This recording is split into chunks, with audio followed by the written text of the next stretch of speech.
Hey, everybody. It's been a little while. I took a break between season 6 and starting season 7 just for sanity's sake.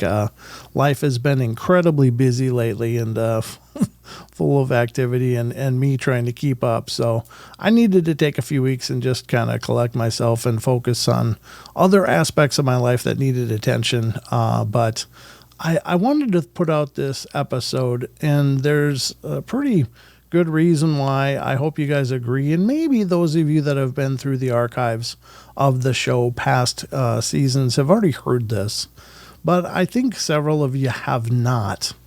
Today's episode is one of those that has been coming up a lot for me lately. I've been doing a lot of interviews on other people's shows, and inevitably the question comes up, what is one episode that really stands out for you and was an incredible episode? And quite honestly, they all are. Every episode to me is wonderful and amazing, and I'm very proud of each and every one. Everybody's story is incredible. So I need to preface that first and foremost, because anybody that's willing to come forward and talk about their experiences is amazing to me, and I'm honored by that trust that they put in me to do it on my show. So that being said, though, this episode that I'm about to play for you is one that blew me away. And a little bit of background, and I go through it again at the intro of the show, the actual interview, but for a long time, I was absolutely, and still am, fascinated with the encounters that come up, and they are incredibly rare, but where people are sure that they are encountering actual vampires. And I've heard a few stories through the years, but I was bound and determined to find one for myself. And actually, I was just looking for stories to cover on my YouTube show. However, after lots of looking and lots of hunting, the best I could find was either the more goth counterculture vampire scene where people are gluing fangs into their mouth and dressing in black and kind of embodying that identity, or really ancient historical references from like Romania and the old countries where people were sure they were being tormented by a vampire, which in those old cases sounds more like some kind of necromancy, corpse being possessed by a demonic presence. But in any case, they would desecrate the corpses and put cages over the graves and things like that to try to keep them in the ground. And other than that, I wasn't able to find any. And it was really frustrating to me because I've heard some through the years. And so I think that every legend is born of something. Every legend is born of some kind of truth, and I knew that there was some kind of truth out there. And it wasn't until I received an email from the gentleman that I interviewed on this episode. This is from season 3, episode 48, and it's called Encountering the Vampire. And this is where I talked to a gentleman who goes by the name of Paul in the episode. And when he reached out to me, he didn't say what he had experienced, or he didn't identify it, I should say. He said, I'm not going to try to tell you what I experienced, but I'm going to explain to you what I experienced, and I'm hoping you will tell me. So he went into the explanation of his experience via email, and I was like, oh my God, there it is. I think you've encountered a vampire. And it was weird to type it out, honestly. It was like, wow. How's he going to receive this as a person that's not identifying it? Is it okay if I say that? But I could only call it like I saw it. I sent him back that response, and he responded, exactly, but I didn't want to say that. And I can't blame him because, of course, vampires have all kinds of embodiments in our modern culture, and generally they're pretty fantastical and bizarre, but you'll have to listen to the episode and hear it for yourself in his own words, what he's experienced. 2 encounters, as a matter of fact, throughout the course of his life. But very fascinating, very cool. And I hope you guys enjoyed as much as I enjoyed recording it and hearing his story in person.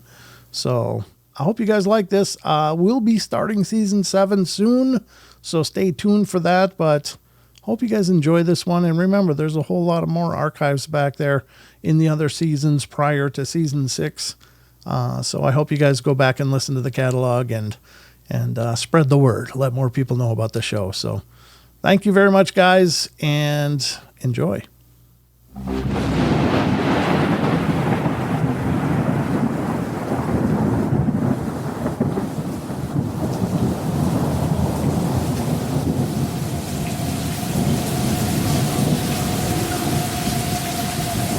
I am Dracula.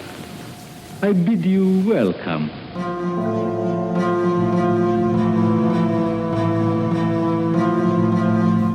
Vampires. Horrible creatures from our legends and histories that prey on the living. They look like psychos? Is that what they look like? They were vampires. Psychos do not explode when sunlight hits them. I don't give a how crazy they are. While many assume that these beings are remnants of a superstitious past of fiction and fear, others insist that these legends were born of some truth. I know there's no such a person as Dracula. You know there's no such a person as Dracula. But does Dracula know it? That the darkness continues to hide horrors straight out of our nightmares. You'll never grow old, Michael, and you'll never die. But you must feed. Like so many other things, vampires became consumed by our culture and was transformed into books and movies where writers recreated the legends into their own image. My own brother, a goddamn shit-sucking vampire. Will you wait till Mom finds out, buddy? What exactly is a vampire? While the truth of this may be lost to time, there are those who insist vampires do exist in our world. They believe this because they've come face to face with a vampire.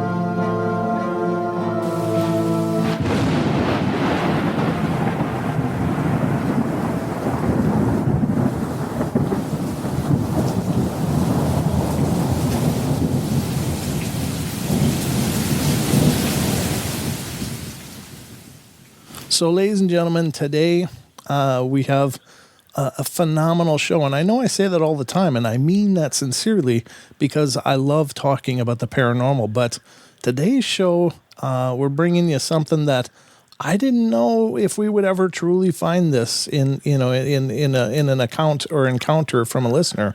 But we're going to talk to Paul from Indiana today, and he has an encounter, actually a couple encounters with what I very well believe could be an actual vampire. So, ladies and gentlemen, buckle up and get ready because we're going to dive into this. All right, Paul, welcome to the show, man. How you doing, brother? I'm doing pretty good. I'm glad to be here. I'm glad to be talking to you. How are you?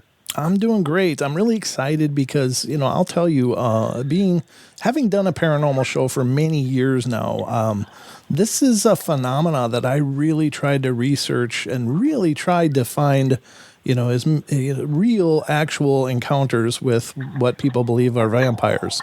And I'll tell you what I found mostly was the counterculture goth stuff and then a lot of very, very historic accounts of what people believe were vampires in the distant past. But then you emailed me and we talked and I was like, oh my God, here we go. This is what I believe is just an incredible experience. However, it must have been absolutely horrifying. So I'm really excited to have you here and to have you share your story.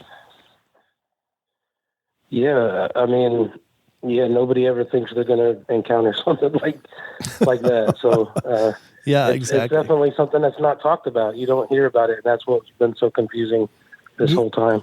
Oh, absolutely. Of course, vampires have been relegated to the Hollywood lore and legend and the romanticization of it and possibly dramatizations to a great degree as well.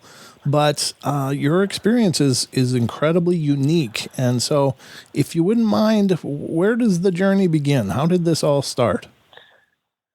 So it's kind of at a young age. I was 4 years old. This would have been 1986, I believe. Mm-hmm. I lived in Southern Illinois at the time. And it's, we lived in like a big double wide trailer. And there was maybe 3 of them on that block. There wasn't very many.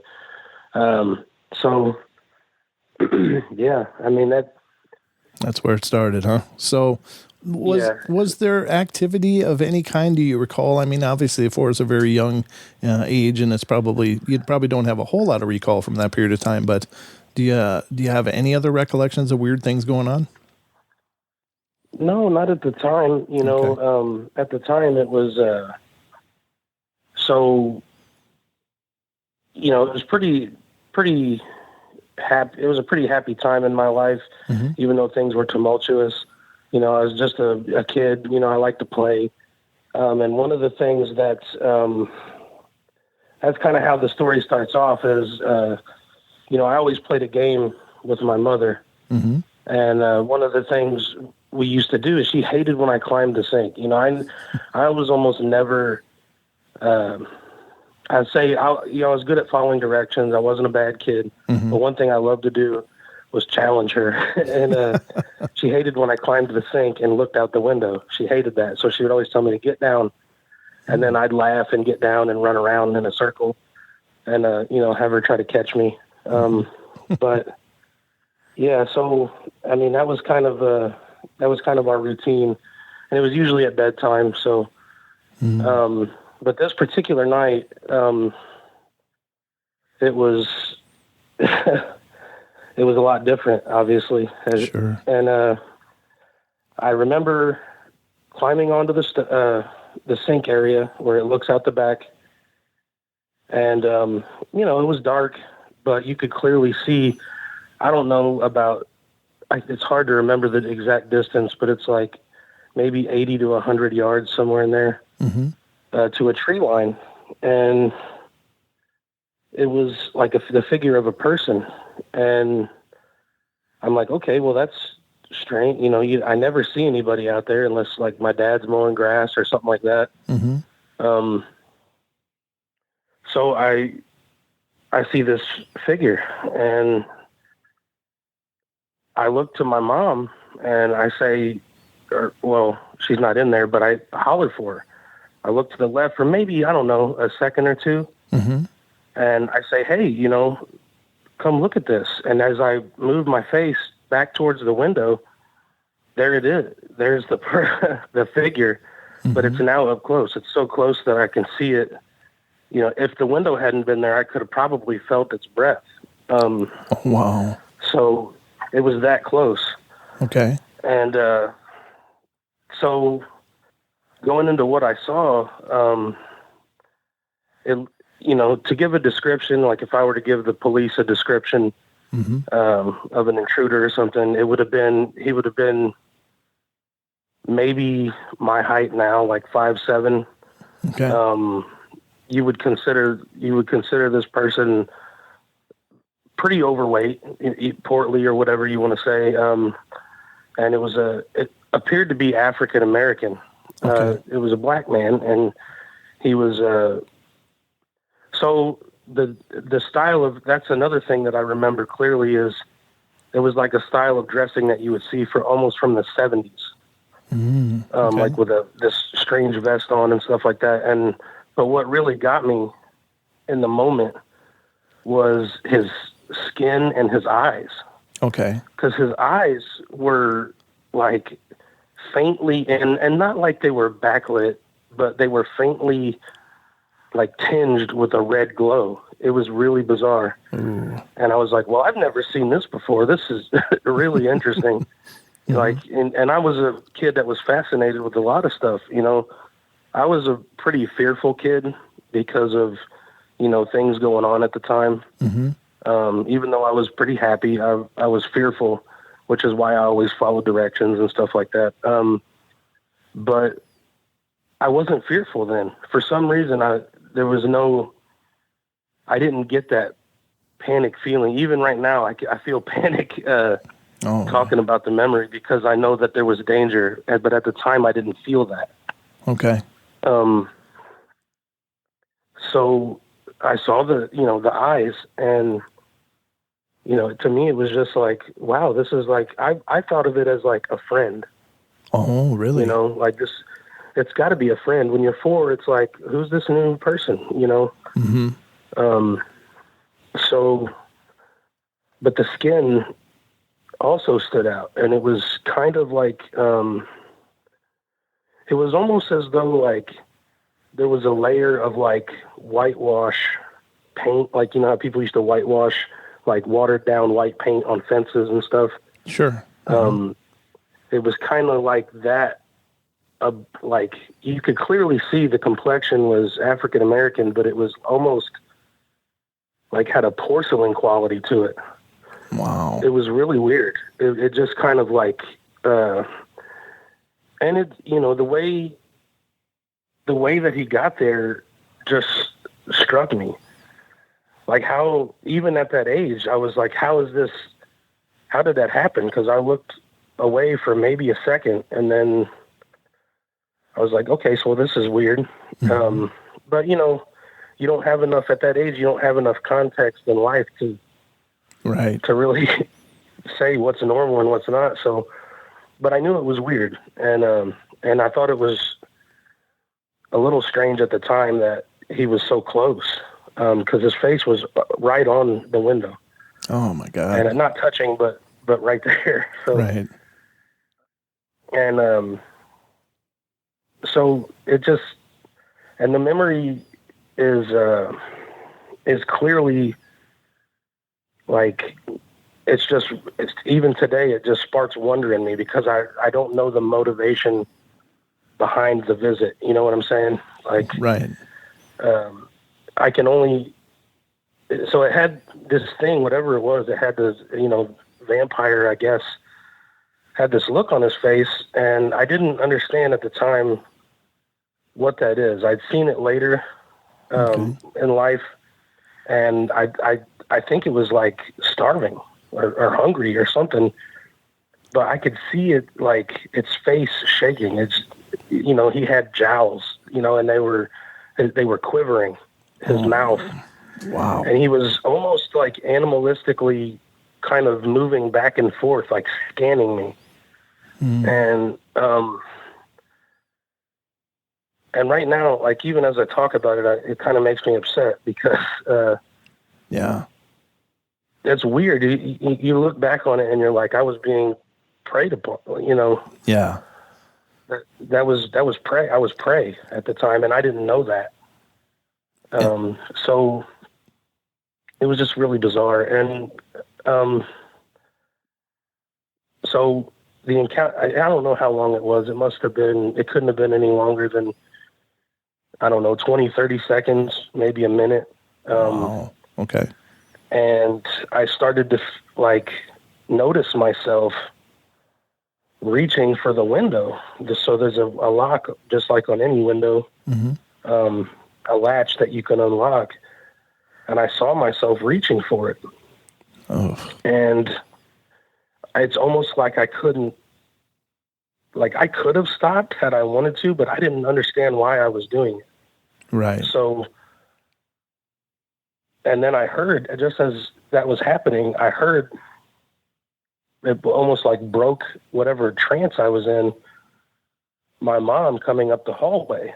So I look and I'm like, yeah, hey, come look at this. This is interesting.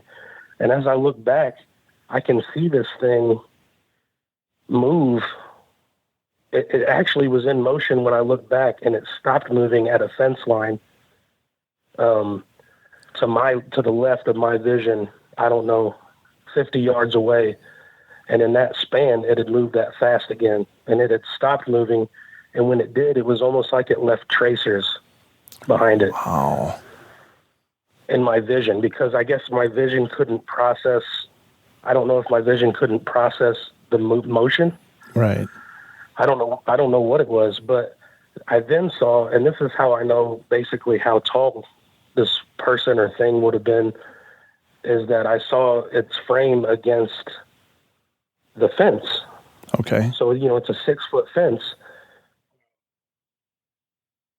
And nobody that's overweight, like, much like the build I am now, is going to be able to do that, what it did, like move that fast. And so as in the, 2-3 seconds that it took for my mom to walk over to the window, this thing moved to the fence, throws itself over the fence using only what would have been his left hand, was the only point of contact with the fence. I remember that distinctly because I was like, whoa, that's cool. Like, I'd never seen anybody do anything like that. Yeah. And my mom sees nothing. She comes to the window and she sees nothing. And, normally I would jump down and, the game would take place. I'd run around the circle because, we lived in a double wide. And so, like, I could go from the kitchen to the dining room to the living room, back to the kitchen. And it was a game. It was fun for me. But it just, yeah. It's so bizarre seeing it. Right. So by the time your mom actually came, he had already gone over the fence and was out of sight? So, yeah, by the time she had walked up behind me and was looking out, because I was gesturing through the window, I suppose, and she sees nothing. So this person was gone, or this thing, vampire, this creature was gone. And, to this day, I actually asked her about it fairly recently. Do you remember this? And she tells me, you were up there. I was up on the sink, staring out the back. That's something I used to do. So she's like, you did that all the time. So there's no way I could remember. And I didn't necessarily tell her about what happened as far as seeing what I thought to be a vampire. Of course, at the time, I didn't call it that because I didn't know. Right. But she, so she doesn't, I don't want to dredge that up. Even today, I won't approach her and say, hey, remember I saw a vampire? Yeah. Because she would, she wouldn't know what to make of that. She doesn't believe, she probably wouldn't believe it anyway, so.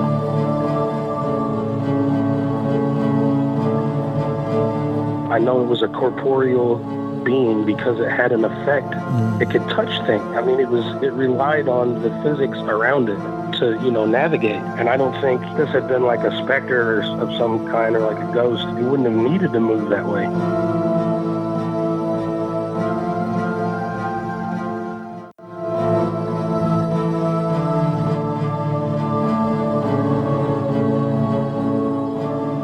Yeah, and I can even hear it. It feels awkward to use the word because it's just something you don't hear about at all or very often. I've heard some references in our modern age of people encountering beings they believed were vampire, and I have to say that these legends, these stories are all born from something, and so there's something that happened at or is happening.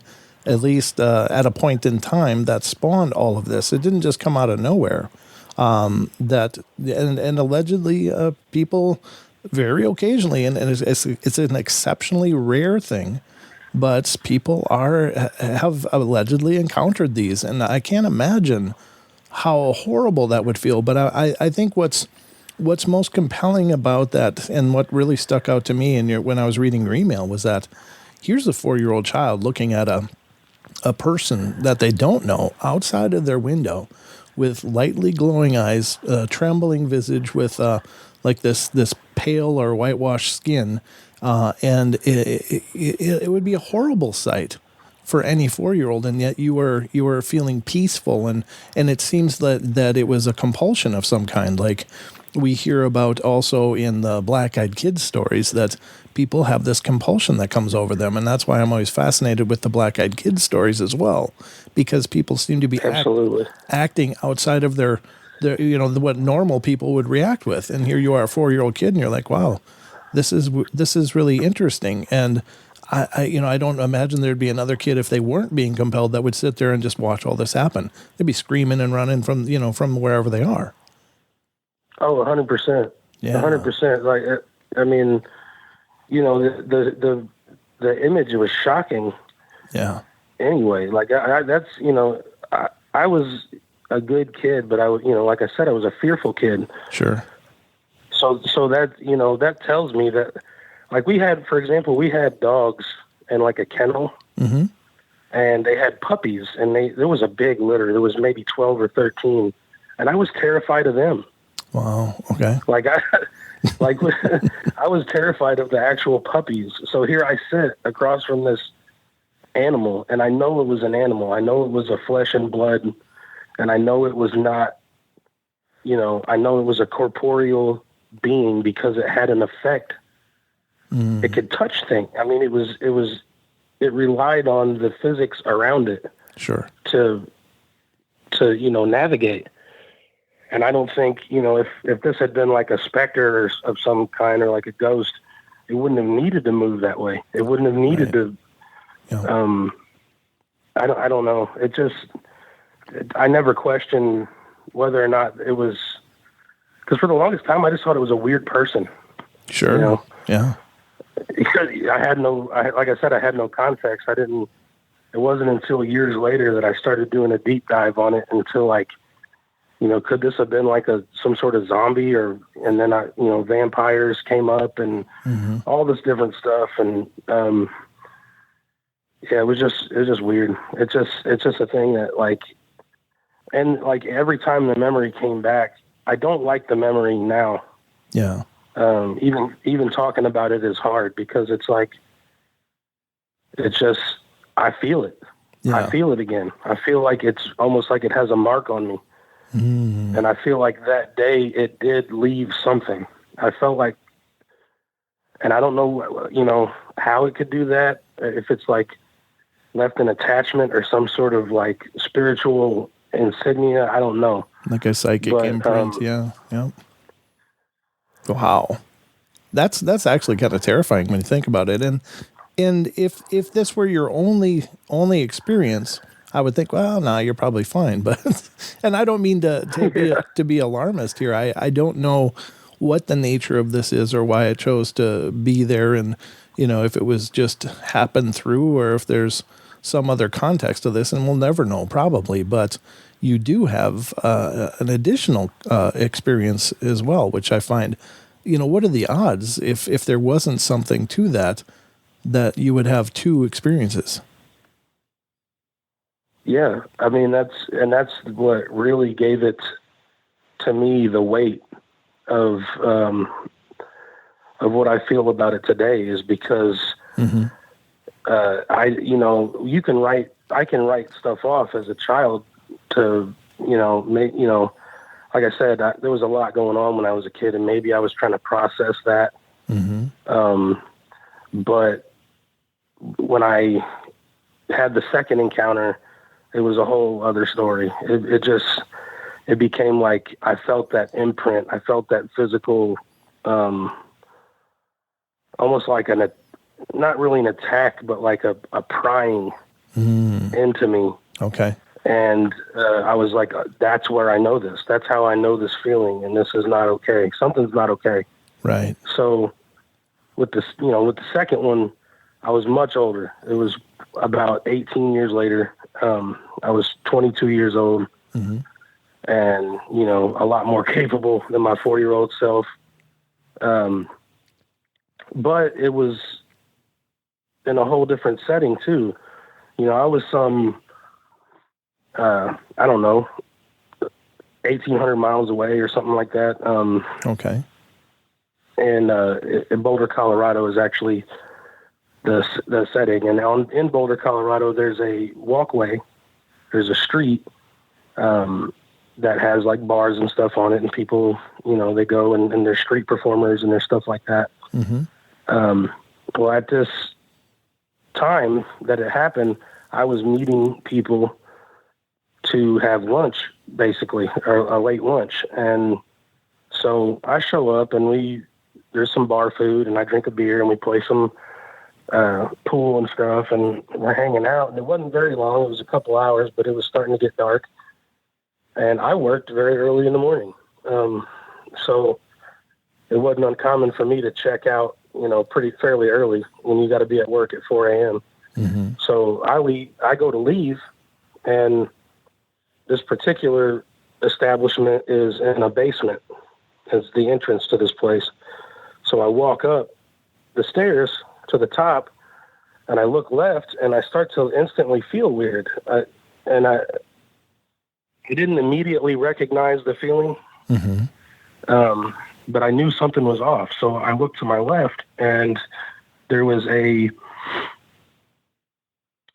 kiosk, basically, or some sort of structure where they, they sell wares from, and I looked up to the top of it, and at the top of it was a figure, almost like it was wearing like a trench coat, almost. Wow. Some sort of longer cloak. And it was, of course, the sun sets in the west. It was towards the mountains, so it was almost backlit.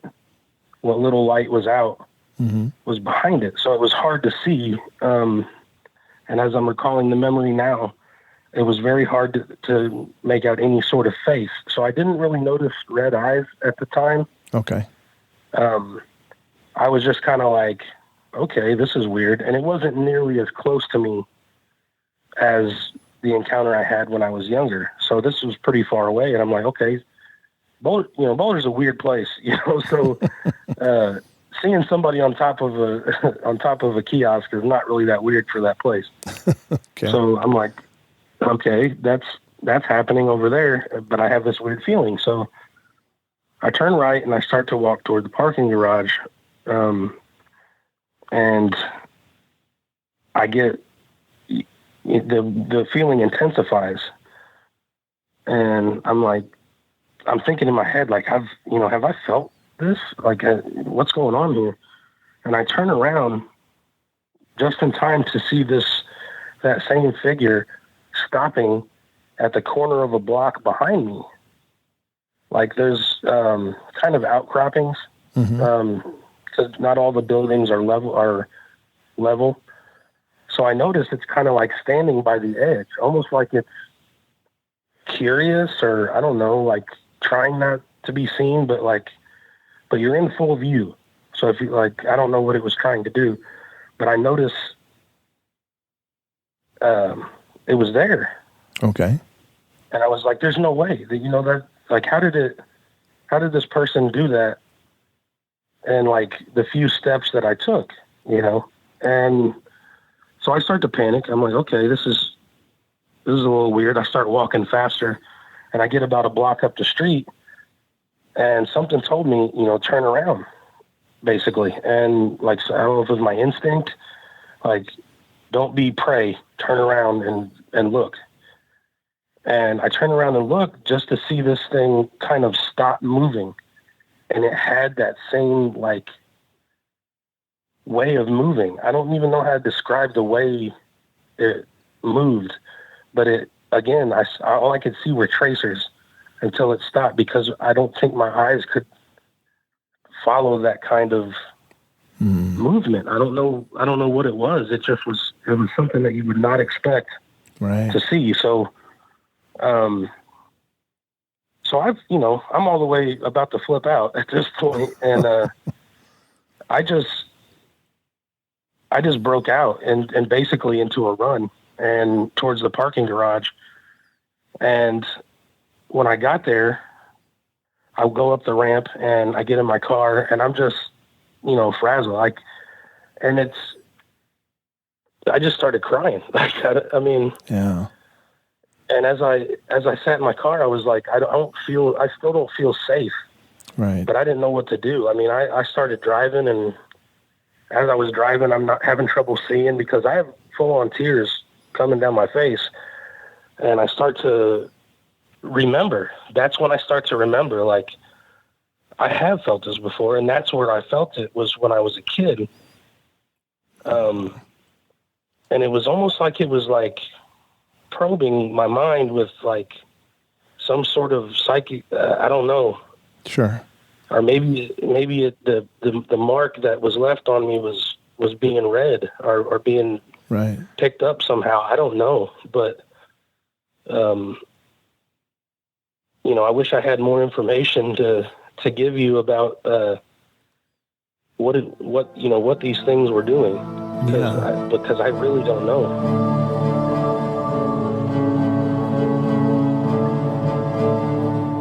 After that instance, when I was 4, I had a lot of paranormal experiences. I think that whatever mark it left or whatever followed me, even to this day. It's almost like I feel a connection with whoever that was.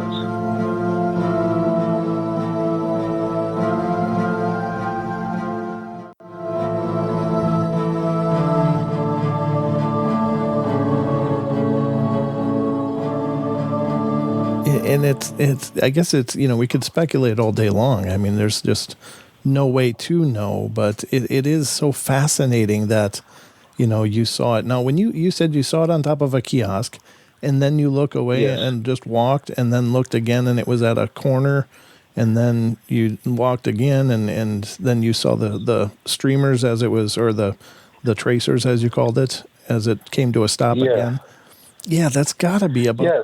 So the first time I turned back around, this thing had traveled, you're talking like, I don't know, 60 yards, and it climbed down from the kiosk too, in a matter of, just like I said, a few steps. I mean, it couldn't have been no more than 5-10 seconds. There's no, so that wasn't in itself, didn't scare me enough to make me run. Right. But the next time when I looked back and I saw it move, I was like, oh, damn, I better, this is like a get the heck out of here moment. Like you need to start stepping fast. And, I mean, I was terrified. Oh, I can't even imagine. Now, did you feel, you said you felt like it was probing in going through your mind perhaps, or whatever that feeling was, but do you feel that when you felt that sensation again, that you were under a compulsion again, or did you just think it was more like it was just checking you out, not really necessarily preying on you like perhaps the first situation? Yeah, I mean, I feel like it was definitely attempting to, if not compel me, then definitely to, just communicate. In a way, almost. Because I feel like when I felt like turn around, it was half instinct. And like I said, this thing was not out of sight. It wasn't like, if it was trying to hide, it wasn't hiding well. Yeah. So when I turned around, I'm like, so either this thing is curious or it's, I don't know I can't even think of a reason why. If it didn't want to kill me, which it certainly could have caught me. Yeah. Because I am not fast. At any point it could have had me. And sure. I didn't have the shelter of my house like I did when I was younger. Like, it could have been over just that easily. Yeah. And so I don't know if it was the same. I know that the feeling was the same, and I feel like the way it moved, it was definitely the same type of thing. Okay. A vampire, maybe, but right. I don't know that its motives were the same. Because of the way it behaved and the way I felt was just, I don't know if it was because I was older and it knew I wouldn't be as easy to kill. I don't know. I can't. Yeah. And that's assuming that my first encounter was wanting to kill me. For all I know, it just wanted to abduct me for some weird reason. Yeah. Or I don't know. Well, and that's the gray areas, but you definitely have the impression, though, that these were two separate individuals, not the same one, though, correct? No, there's no way, unless the first guy went on a serious diet and keto. It was, he hit the keto diet or something, because it was clearly different. clearly different figures, and it may have even been female. The second one, it's hard to even say because it was dressed so odd. And that's one thing that stands out about both instances is that they were dressed out of time. Sure. It wasn't unheard of for someone to be wearing like 70s clothes in 1984. Yeah. But it was clearly like, I'm like, he doesn't dress like my dad, so I don't know what the heck he's. Right. I just noticed everything about him looked different. Yeah. In my memory. Right. And I think, we all have those intuitions about, just reading a moment. And even as kids, I think kids read moments really well too. They know when things aren't right and when they're not lining up for whatever reasons, whether it's an intuition or an empathy of sorts. It's hard to say. I do find the correlations really interesting again between whatever these are. Well, for the sake of the show, they're vampires. I mean, I don't know what else to call it, but because that's the only thing that's lining up in historical precedents and in the phenomena that you observed, and it's the only label that I can give it that makes any sense. But I wouldn't call it black-eyed kids or black-eyed adults, which are also very similar in a lot of ways because, of course, you saw the red, slightly glowing eyes. And the complexions, I think, were different as well. As the first one was a black eye, but he had that whitewash, and that doesn't come up on the black-eyed kids so much. They look pale, is what people say, but they definitely have the solid black eyes, and so there's differences, but there's also parallels. The compulsion, which we mentioned before, but also there seems to be a need for an invitation. Like they seem to, like when you were in the trailer home, it by all intents and purposes, it doesn't seem like it would have any trouble just putting its hand through the window and getting you if that's what it wanted to do. But for some reason it couldn't or wouldn't. And it's hard to understand that, but that's 100%. That's the case with the black-eyed kids as well, is that they seem to be unable to cross that threshold for, again, whatever reason, and I don't pretend to know, but it certainly is curious. Now, the other thing that really correlates between the two phenomena is the dress, as you've noted, because a lot of times when people have had black-eyed kids encounters, they often remark that they seem to be wearing clothes that are way out of fashion, like they're, maybe a decade or two or three or more out of fashion. Right. And so that is curious. And I don't know that they're one and the same. I don't believe that they probably are, but it is striking the similarities between the two. And it really makes me wonder, what exactly these are and what are they doing? Do they, if they are indeed vampires, do they feed on blood, as we just, have the legendary tales describing, or we of course hear the term psychic vampires also. And those seem to prey not on the blood of people, but they also seem to be more spiritual entities as well. They can be physical. There's been, many people that claim there's psychic vampires that are, physical. But again, those are hard to correlate exactly the same. It's just very, very incredible to have had two encounters and two different individuals as well. I think there does seem to be some merit to you maybe being marked somehow. And what does that mean? Is there more coming, Oh God, that's so and that's the terrifying thing is that, I've had and after that instance, when I was 4, I had a lot of paranormal experiences. Okay. And when I say a lot, I mean, it was a lot, but, and that's another topic, but, I think that whatever mark it left or whatever followed me, even to this day. It's almost like I feel a connection with whoever that was.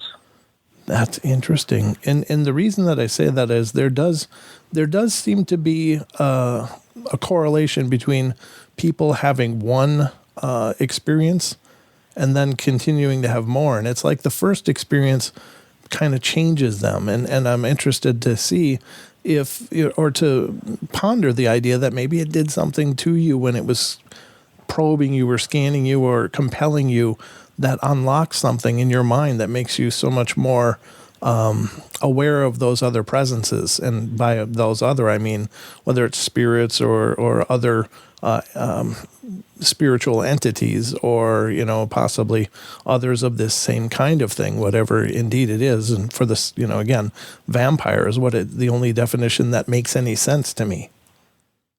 I believe the same thing. I don't know what else one would call it. It's like, there's, you know, if you're looking to check off boxes, man, it's got a lot of boxes. But I don't, like, even when I wrote to you originally, like, I didn't want to use that word because I didn't want to say, hey, this is what I think. Right. And then you have that in your mind and you're like, oh yeah, well, but you came to that organically just by reading. And that was the thing. Like, I don't want anybody to, because I don't know. To this day, I still don't know. But it's like, it has to be. It almost, I don't know what else it would be. There's no boxes really. Yeah. There's no other neat packages that it fits in. So yeah, exactly. And that's exactly right. I mean, who knows what the proper names for any of these things really are, but we can only go by, you know, what makes the most sense in describing the phenomena that you experienced. And that's the only one that makes sense to me. I think it's just absolutely fascinating, and it's absolutely frightening too. I feel a sense of, you know, concern, of course, that, you know, is this the last experience, or is it potential that there are more? And I'm going to look into this for you and see if I can, you know, find any information about this to any degree to possibly help you out. I don't know if there's some methodology, esoteric or otherwise, that can help protect you in this kind of situation from future incidents. I just am not sure, but I'm going to do what I can to see what I can find for you. Yeah, well, hey, I appreciate it. That'd be great. I mean, like you said, there's so little information that's readily available, and I've done a dive on it myself to try to figure out, you know, is there something to this? Mm-hmm.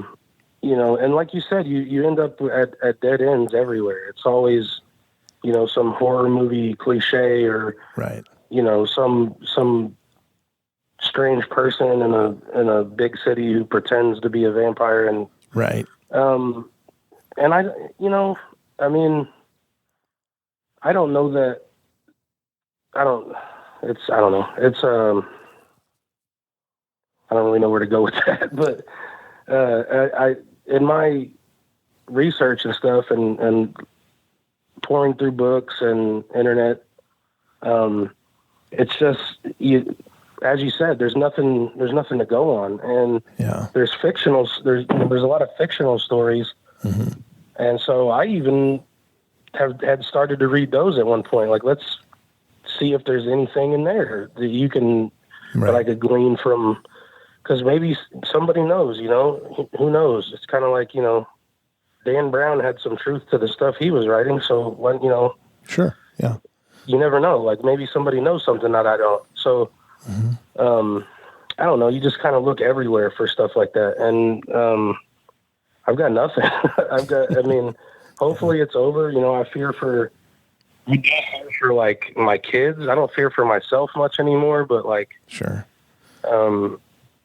Especially after the second instance, I don't, because I feel like, and through my paranormal experiences through my whole life, I've learned to set boundaries with different entities. Mm-hmm. Sure. And this is actually pretty recent that I've learned to do that with something else that happened to me that, again, that's another conversation, but so I had to learn, you know, to set boundaries with things. And so I'm not so much scared for myself, but I have 4 kids. So right. It's like, you know, that's a concern at this point. If it's not over, like you said, yeah. But, I mean, I'm probably fine, sure. but I definitely want them to be fine. So yeah, I'm going to look into it for you for sure, brother. And I'll find out whatever we can. And of course we'll stay in touch, regarding that. But yeah, I totally understand, this is, hopefully it's done now, and that's the end of the phenomena for you. I mean, it's absolutely fascinating again, but it's absolutely horrifying, the ramifications of it. Now, I have one more question that I hope you can answer, as you're the first person that I've talked to that actually came face to face with one of these, but do they sparkle? sure. Sorry. I couldn't resist. I mean, Sorry. no, I don't know if Industrial Light and Magic had their hands on this one. But No. Yeah, I'll tell you what though. That's what really makes it harder is the Hollywoodization of the phenomena and the embellishment and the twisting and warping and it's hard to know what is based on the truth in the folklore and what is just right. fabrication. So, but we'll see what we can find for you. I suspect that there are methods available that can protect you, but at least to have at hand, I certainly believe faith is one of those things. So, I think if you have a faith, that can be definitely a big thing in terms of all of the paranormal. But yeah, brother, I appreciate so much you coming on and coming forward and telling these stories. I hope, if you, as you mentioned, you have several others that opened up after the fact, in terms of other phenomena that, perhaps you can come back another time and tell us about those. Oh yeah, there's a lot. There's plenty of weird, of high strangeness. We love that around here, brother. So this is right in our wheelhouse. But thank you so much again, Paul. I appreciate you coming on and telling your story, and I'll be in touch with you. Yeah, I appreciate you taking the time to talk to me. Anytime.